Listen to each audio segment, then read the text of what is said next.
Tour Stories / The Check-In is made possible by our friends over at Isotope. You know Isotope, and you know they are the best in audio repair, mixing, mastering, and general audio magic, like removing the heater sound that's going on right now. Thank you, Spectral Denoise. Head over to isotope.com for frequent deals on plugins for audio restoration, mixing, mastering, and more. That's izotope.com.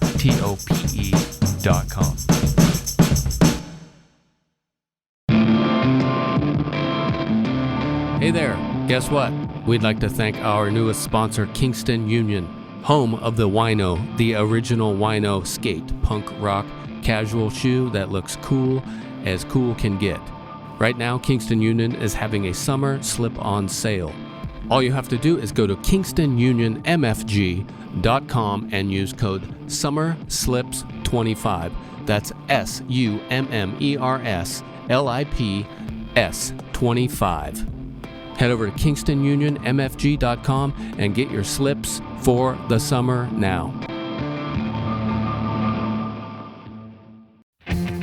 Tour Stories is supported by the great DistroKid. As you know, DistroKid connects direct to TikTok with exclusive access to your TikTok artist account. What's new at DistroKid? You can do unlimited instant mastering. You can distribute your music videos. And the newest, greatest thing, Bandzoogle, where you can build a website and a store in minutes. And of course, they have an app, which is a delight to post new songs and get paid. Tour Story listeners get 30% off at distrokid.com/VIP/Tour Stories. DistroKid. Get your music out there.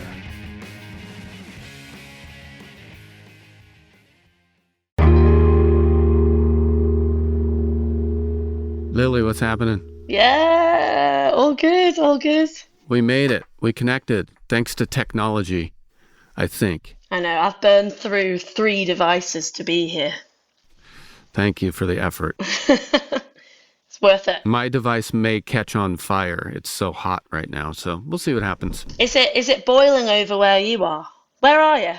I'm in Seattle. It's not boiling. It's boiling for us. It's going to be 78 degrees today. Damn, I mean, I'm a Celsius girly, but that sounds pretty hot. Oh, I'm sorry. Yeah, it's not that hot. Well, where are you? I'm in Brighton in the UK, and we've just had a really intense heat wave. It was like 35 degrees. That's hot. Yeah, it's like the kind of temperature you'd put on the oven to keep your plates warm. Like, that's what it feels. It's like plates warm temperature. And apparently it's going to kind of kick into it again this weekend. So, yeah, love a bit of global warming. Thanks for that, planet. Yeah. Is last time I was there, God, I think maybe it was the late summer, but we went swimming and the water was surprisingly warm. It's really cold in Seattle. Pacific Ocean is always cold. Is it really? Well, yeah, but it's warm so here warm. at the moment. It's a channel, so like it does heat up. It's actually quite warm. Mm-hmm. Like yesterday we went in and it felt warmer inside under the water than out of the water. So I'm definitely going to have to jump in after this podcast. All right. Did you grow up there in Brighton? No, so I'm from the Isle of Man, which is a little island. Oh, right. Have you heard of it? Isle of Man? I've heard of it, yeah. I know nothing about it, but I've heard of it. Well, I mean, you toured a lot, so you probably would have heard of it when you were in England, especially up north, because it's kind of up north near, like, in sort of surrounded by Ireland, Wales, Liverpool. We've kind of got, like, Scouse, Manchester accents because Gotcha. It's kind of like where everyone gets the boat over if you want to go and see a gig or go shopping, go to the shopping centres, like growing up. So the accent is kind of like, yeah, it's like similar to a. Do you know what a Scouse accent is? I do, yeah. Yeah, so I've got like a soft Scouse accent. That's like what everyone on the Isle of Man sounds like, basically. Okay. Yeah. And what was it like growing up there? What was your connection with music? I mean, I was very lucky growing up. It's 80,000 people there. It's Mm-hmm. quite big on folk music, Celtic music, fiddles, like lever harps, um, and it's growing even more now because that stuff's quite cool at the moment. Um, Right. but I'm very lucky. I was in a wind band growing up, like the Manx Youth Orchestra. I went every Saturday and played saxophone in that. And then when I was 15, I started a band with my brother. And the beauty about kind of playing music in a place where there's barely any people is everyone comes to your gigs because there's nothing Yeah, else to that's do. right. Big shows. Exactly. So we kind of became like big fish, small pond sort of thing, and just had like the best few summers ever, age 16, 17, 18, just playing in little pubs and um, because there's nothing else to do for everyone. So it was got rowdy, you know? Right. Fun. Yeah, That really, sounds really great. fun, grungy shows. Yeah, I miss those days a lot, actually. Do bands make it over there? I mean, on a tour route? Because that sounds Mm, fun. it's very, very rare. Yeah, so it's Yeah. rare that a cool alternative indie band will go over and play there. There's a lot of like great covers bands that go over. Pigs on the Wing, I think they're a great Pink Floyd covers band. They always play. Mm-hmm. There's a few blues bands that go over. More like corporate entertainment bands, but nah, not Right. really. There's not really a lot of like cool bands that go over. So again, like whenever me and my brother go over for a gig, I feel like a lot of people who are into sort of alternative indie music that may be into Six Music or whatever, like things like that. I think that's Yeah. quite exciting for them because it doesn't really happen that much. But we're trying to make it happen more, and we're always saying like it's so crazy. We have so many amazing friends that play in bands in Brighton and around the UK, and we just want to bring them all over and do these big concerts there, but just need the money, need the funding to do it because it costs quite a lot to get Yeah. over there on the boat. Right. Yeah, that makes sense. And then, of course, the management and the tour management's like, it's too fucking It's expensive. just too expensive, Damn you it. know? It's Yeah. too expensive, Yeah. but it would be so good because it's so beautiful there, and like if you catch it at the right time, it feels like you're in a baby New Zealand. Like it's and the people are just Hmm. it's one of those places where everyone will just be staying at family and friends around the island, lending each other cars and lending each other instruments, and it's very just community based spot. So it would be a beautiful experience, and it is something that we're Yeah. planning on doing, but just need to like get a little bit of funding, I reckon. I hope I can participate in it someday. Oh yeah. What band would you like to bring over to the Isle of Man?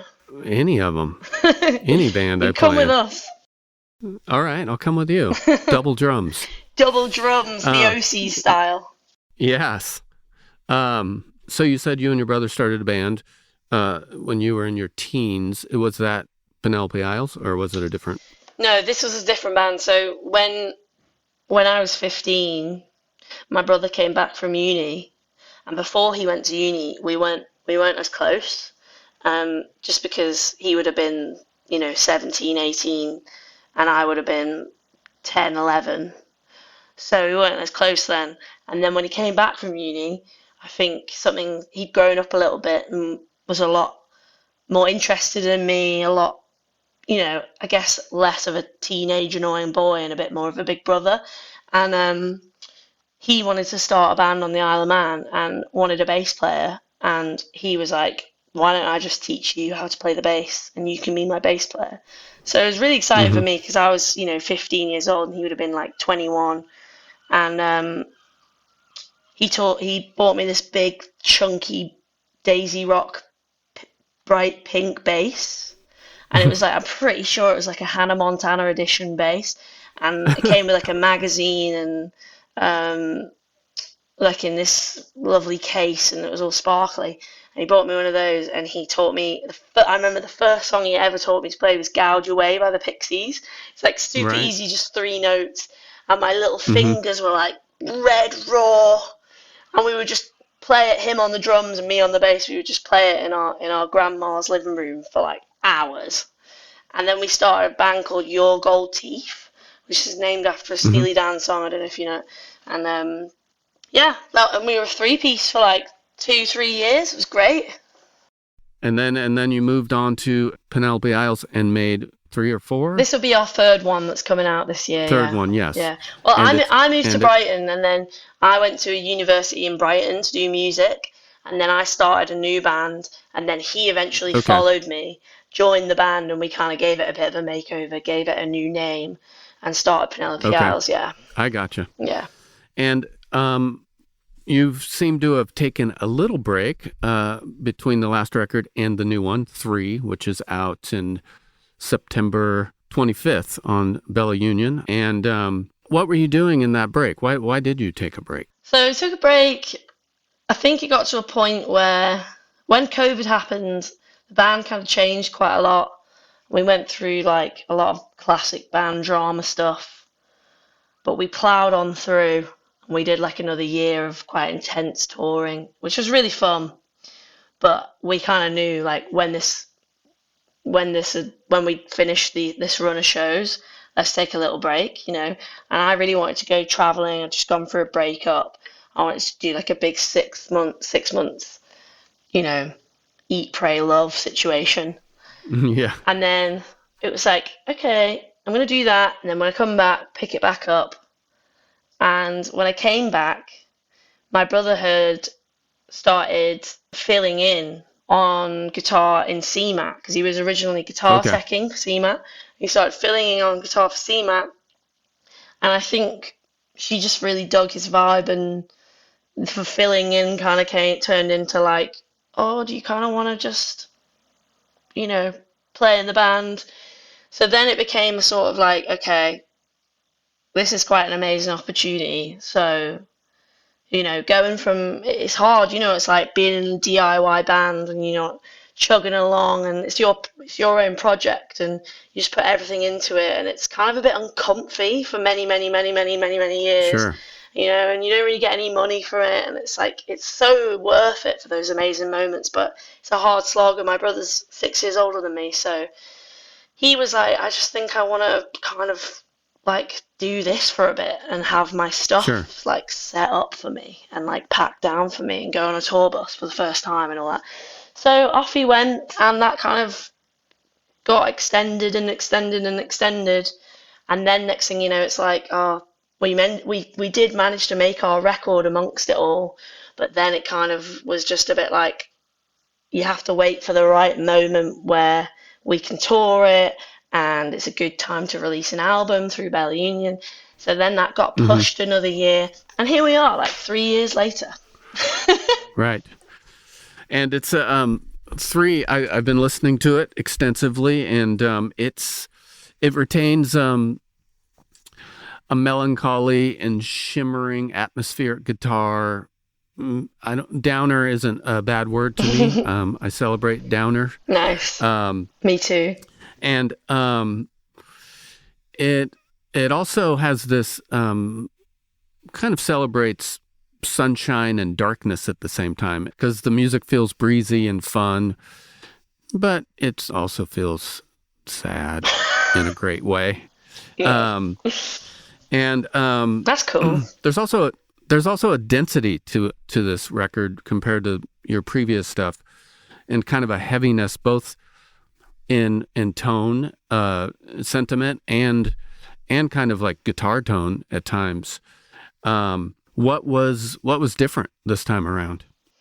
Well, thank you. That's very nice for you to say that. And also, this is quite new, because this is the first interview that we've ever done, that I've ever done anyway, about this album, and since like our little time off. So it's quite exciting to hear that someone's like listened to it and we're talking about it. Also, I was supposed to say as well that Jack is really sorry that he couldn't make it, because he's on a bus somewhere. So he's supporting Robbie Williams tonight.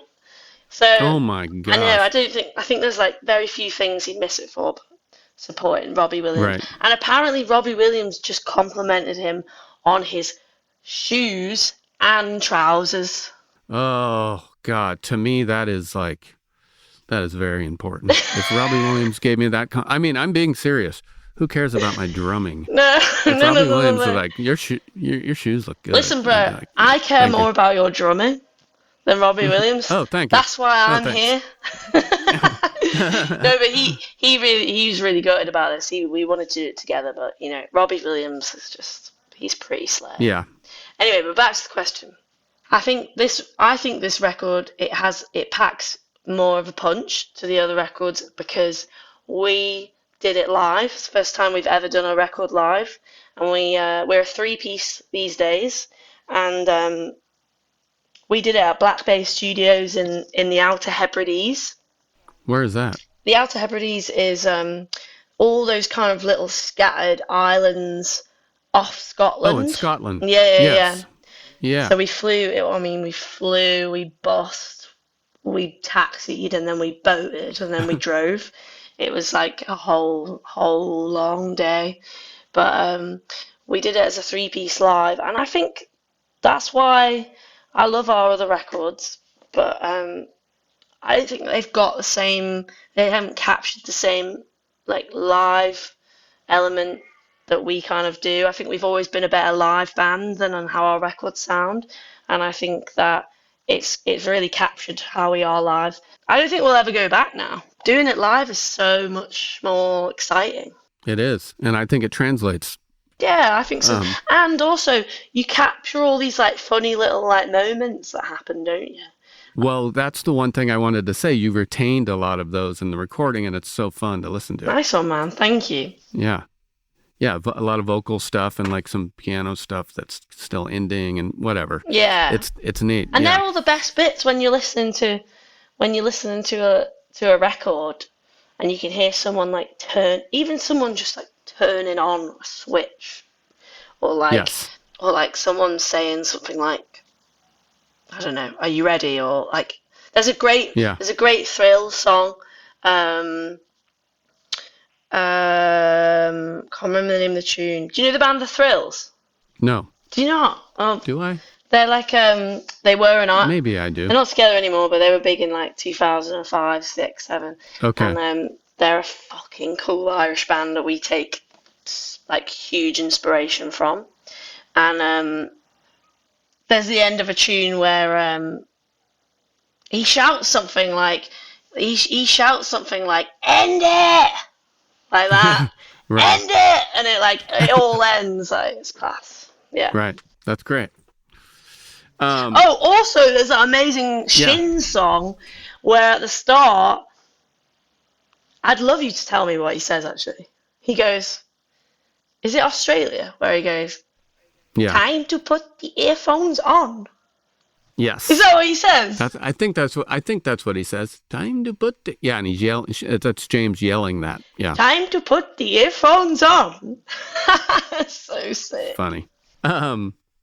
The other thing that's really fun, and I think it's common in your writing, but especially on this record and the current single, Thinking Seat, is you don't necessarily celebrate metaphor in your lyrics a lot. It seems specific to your kind of life or daily life kind of things.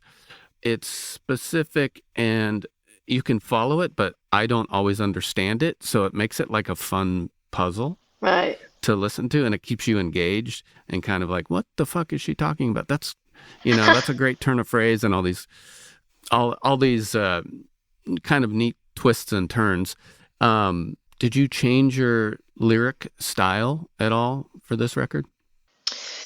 I think I must have done a little bit because it's the first time me and Jack have written our songs together. Normally, I wanted to ask you that too. Yeah. Well, normally I write my songs and he writes his songs, and then we'll get together and we'll work out all the arrangements. But for this album, we went to Portugal for like 3 weeks and just got our heads down and wrote the whole thing together. So I think I probably have taken a little bit more influence. I've learned a lot from his songwriting style. I think he's way better than me at getting a little bit more metaphorical and a little bit more ambiguous and kind of like out the box and a little bit more like. Sure. I've taken quite a lot of inspiration from that because I'm a little bit more like direct, you know, like I'm really into like Bill Callahan and like Lamb Chop, where they're just kind of Yeah. like saying, you know, the apple fell from the tree and then I took a bite, sort of thing.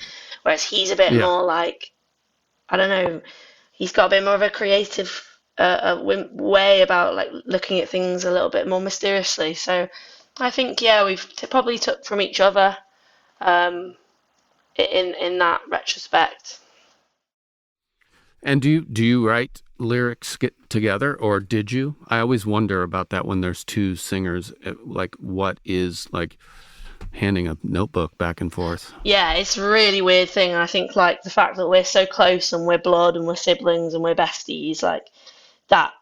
I think I'd struggle to do it with anyone else apart from him, just because you Hmm. have to be so vulnerable and you have to be okay with like saying something. And both the amount of times we both, I'd probably normally me would come out with an idea and then we'd both just burst out laughing because it would be proper shit. But like, you know, you have to just sort of be like, oh, what about this, and not get so offended if the other one's like, nah, it's fucking crap. Like, you know, Right. but we the more and more you do it, the more and more you get better at it, and you got to try and keep the energy up as well. Try and That's right. keep it up. Which, yeah, we've been through a lot, me and Jackie. Like we've been through so much, but I feel like there was a time where we probably wouldn't have been able to do that, and Hmm. now we're at a place where we're not really like 6 years apart anymore. We're kind of like on the same Right. wavelength, and we've got a lot more respect and love for each other than ever. So I really enjoy Great. writing songs with him now. Yeah. It shines through. Thanks. I'd like to play a little bit of Thinking Seat. Is that cool? Yeah, yeah, go for it. Here we go.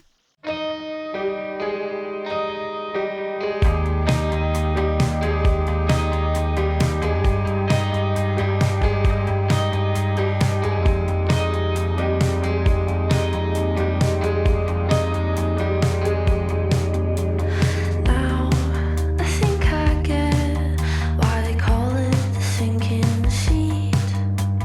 Wow, I traverse miles, wondering why we don't speak anymore. It's come to this, like you always said it would.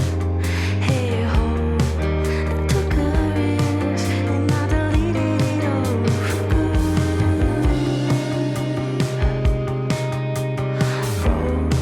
I think it's broke. The lights inside don't work. Dropped too many times, and it seems to always smoke. Loving hands cradle it while it baked in tenderness. One's lost, another's gained, and then I took another wrong turn. Get out, get it all out of my head. Scorpio, yo, volcano. Get out, get it all out of my head. Lipstick groundswell, wanna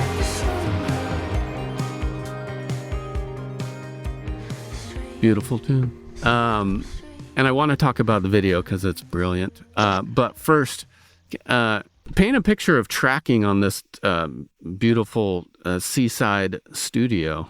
Yeah. So romantic to me. I'm jealous. Big up Black Bay Studios. Man, you've got to go to the studio. It's like, Okay.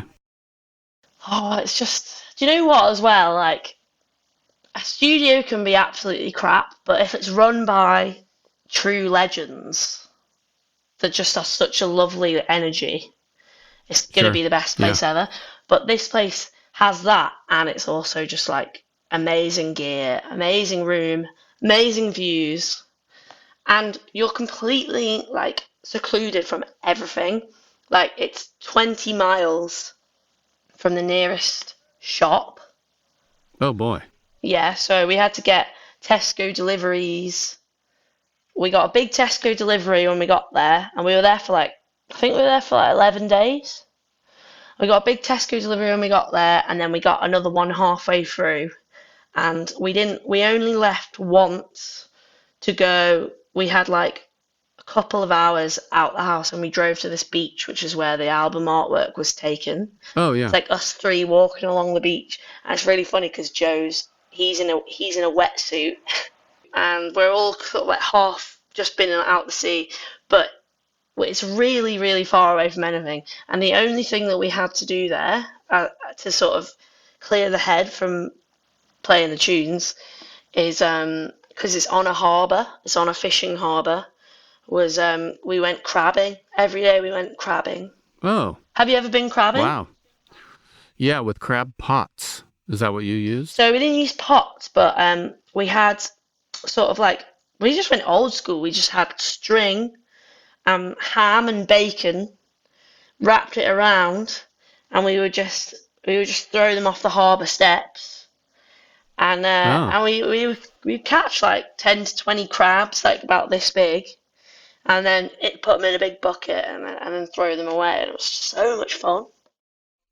you didn't eat them. Well, we didn't, but then on the last couple of days, I made friends with this fisherman. He was this real local man called Norrie, and he gave me two massive crabs. They were like this big, and he gave me them alive. And we actually ended up killing them and eating them. It was How were fucking they? dark.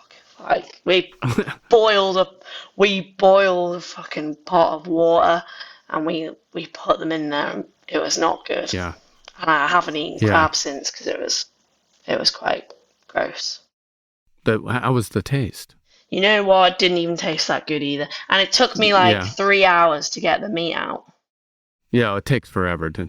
It was Yeah. just like the labor was not worth it as well, Yeah. and everyone was kind The of, death, the labor, and the whole and now it's studio, gonna taste good. the whole studio stank of crab. Oh, right. Right. It's just not good. All right. No more crabbing. No more crabbing. I've only done it once, and it was an okay experience. Let's talk about this video because it is brilliant. Fourth wall breaking video. And it's not, there is this like humorous pessimism in like your perspective on content, which is very similar to mine, I think. But you also, you explain some of the things in the song, as I was talking about. You kind of reveal the puzzle of that song on Thinking Seat. Was that fun to do, or was that your just response to like, we got to make a fucking video? Let's just do it. Man, I can't tell you like how genuine that video is. Like we genuinely were like, because of our schedules, because we're both so busy doing different things these days, we're like, the past few months have been like, okay, we're together for 2 days. It's like we've got so much shit we have to sort out together. We're both bad at this stuff as well. Like we're not good at admin, or like we're both dyslexic, ADHD, like quite little sensitive sausages, and but we also just we miss each other, and like it's like, there's so much going on. So we kind of like get put together, and it's like, okay guys, you've got to make a video, and it has to be done like by tomorrow because that's the deadline. And we've made so many videos before, been doing this band for almost 10 years, and we've done all of them. Like the most expensive video we've ever made was £1,000, and because we got an amazing director to do it, Jamie Thraves, he did it, and he did it for really cheap for us. That's the most we've ever spent on a video. We're normally like, going to the craft shop, buying a load of paint, and painting each other on a can. It's always DIY, but I feel like we've always put in a lot of time and energy into them to make them cool and creative. We just didn't have any time to do this. So genuinely, it was like a serious concept was at the start. It was very serious. It was like, okay, Jack was like, why don't we do this thing where we walk around Brighton, already done that like 3 times in different videos, but Sure. we walk around Brighton and you sit in the chair and then you sing it, And then what we'll do is I'll go a different way around Brighton, and I'll meet you at another spot. And then when I see you, I'll zoom in, and you'll be in a different spot, and we'll play trick, and we'll speed up the walking part. And I was like, in my head, I was like, yeah, okay. Like, I didn't have another idea. That's a reasonable idea. I'm like, yeah, whatever. In my head, I'm just like, no one's going to fucking watch this anyway, because people have not got any attention spans anymore. Like, people aren't watching music videos anymore, really. It's very sad. They're watching, like, 10 seconds of, like, something on their phone. Even the most high-budget music videos, like Dua Lipa, are just like, skip. Sorry, Dua Lipa, but it's not your fault. Yeah. So I was just like, yeah, let's just do that. Really, it's a visuals thing we're making. So we set off, and we're just like actually cracking up because of how shit this looks. We didn't even have a nice camera. We had like this little like £40 camera from Argos. It just was not going well, and he just kept recording me, and I was just like, this is just not going well, Jack. I don't think that we should carry on anymore. But he thought it was funny, so to carry on recording me. And then I was like, oh my god, let's make this the video, and we'll cut the music down, and it will be like a funny sort of like sketch thing. And he was like, that's what I thought, that's why I'm carrying on filming you. And it was like, we could have chest bumped. We felt like we were geniuses. And that's what happened. Then we ended up getting really hammered at the pub. So it kind of like elevated into a whole new thing. Yeah, I love the ending. Standard. What are you eating? Cheesy chips at the end? Chips. Yeah, cheesy chips. It's so great. It's when really captured the whole day. When you go to England, do you get good takeaways? Do you get cheesy chips? I don't know if I've ever had cheesy chips. You've never had a cheesy chips with garlic mayo? I don't think so. Oh my god! But I know that it's chips with cheese on it. Yeah, but which it's I love like both of those things. Chips. There's a place at the bottom of my road. That's where I got the chips from in this video. It's called Casper's, and they do these. It's like thick French fries with mature cheddar, and then they melt it in the microwave, and then they do their own homemade garlic mayo, which is basically like, it's like whipped. It's like if you like tipped it upside down, it's like a meringue. Like it's so thick, and it's so intensely garlicky. Like it's like oh, when you're eating it, and it's so fucking good. I might have to get some now after this, because my mouth's watering. Is Casper's on a corner across the street from a park? It is on a corner. Okay, there's not a park across the street. No park. Someone took me to a great fish and chips place last time I was in Brighton, but I can't remember the name. Across the road from a park? I think there was a park, and there were kids hanging out everywhere. Oh, maybe that was by the level. Maybe. The skate park. Big skate park. No, I think it was like it had grass. Maybe there was a skate park. I don't know. You know, it was 11 at night. Damn. And it was fun. Anyways, that video is brilliant. Everyone needs to see it. Thank you. It is truly like, it's something new. And Thank you. It's puts all this content stuff in perspective and doesn't necessarily take the piss. I just think it puts it on a realistic page. It's killer. Thank you. I also think it's quite refreshing for particularly musicians to watch, possibly more than people that don't play music or are in bands or in the music industry. It's kind of made for artists that are trying to, make music in this time, because it's just hard. It's hard to get people's attention these days, and in a way, it's like, we could have like made a aesthetically pleasing video of us with a chair walking around Brighton, and it would have probably been quite nice. But no, you wouldn't be asking me about it in this interview, would you? Because you would have probably forgotten about it. That's right. Even if you were wearing fat suits. Exactly. Which we have done. We made that video already for a song called Round.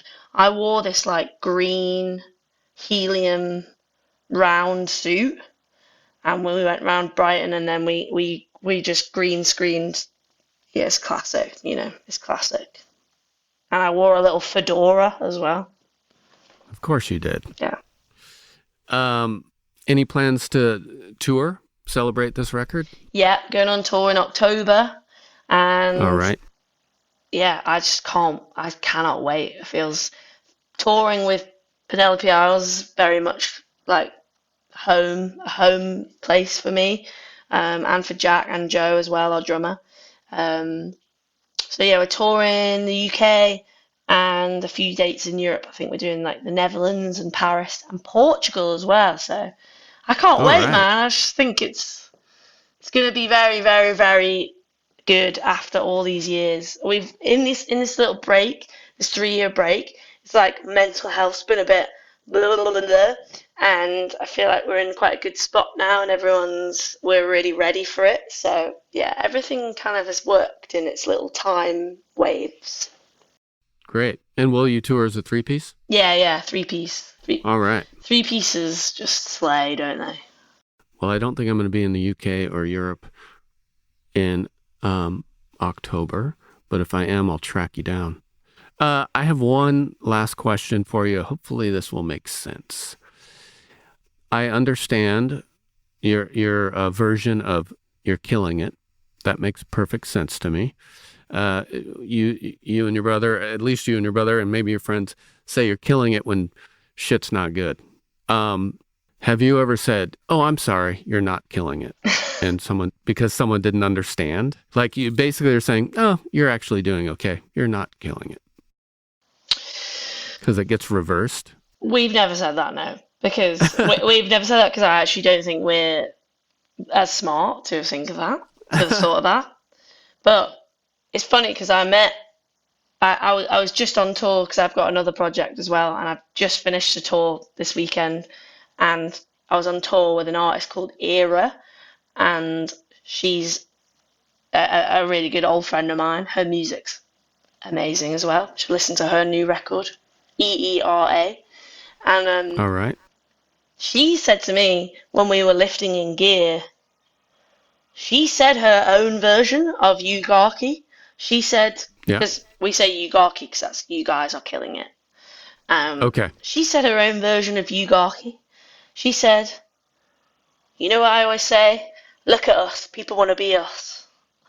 And I was like, do you not mean, is that the same thing as what we say, Yugarki? Yeah. She was like, yeah, look at us. People want to be us, you know? And she said it so many times, and I was like, bro, you got to get on the Yugarki hype. And I was kind of trying to like sway her to stop saying hers and start saying mine. Yeah. Because I'm really trying to spread the message of Yugarki.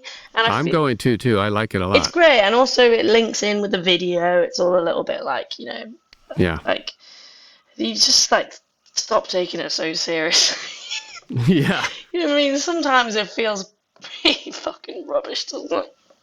You're going to linguistically change the world with this term. I love it. You reckon? Yeah, I'm gonna do my best in North America to spread it. I mean, definitely, like everyone that you know that's works doing what we're doing, no matter what level, probably particularly actually the more DIY level will relate to Yugarki because you know, everyone who isn't doing this job think that we're just absolutely killing it because it's very easy to like look at what we're doing and think, God, that's just a dream job.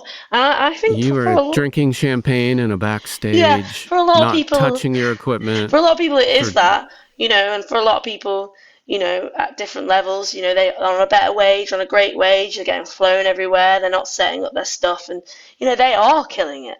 But I think this very much applies to, like, kind of just below that and further down, where you're just, like, all sharing a room, and no one's getting any money to buy any food, and you've only been eating bread and cheese for days, and you're a bit constipated, and like you've had too many beers, and you got a big spot on your chin, and no one's coming to your gigs, and the tickets haven't sold, and you're all kind of like in a bit of an argument over something, someone's being shitty, and then like something happens and someone just goes, oh, Yugarki, and it just like massively massively like grounds everyone big time.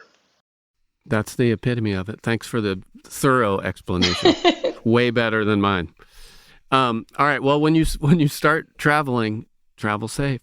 Thank you, man. Maybe I'll see you in the States sometime, or if I'm over there. I would love that. I'd love to meet in person. Come watch you play. Come watch you shred. All right. All right. Well, take care of yourself, and congrats on the record. Nice one, Joe. Thank you for having me. All right.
I am super psyched to welcome our newest sponsor, Kuma Coffee.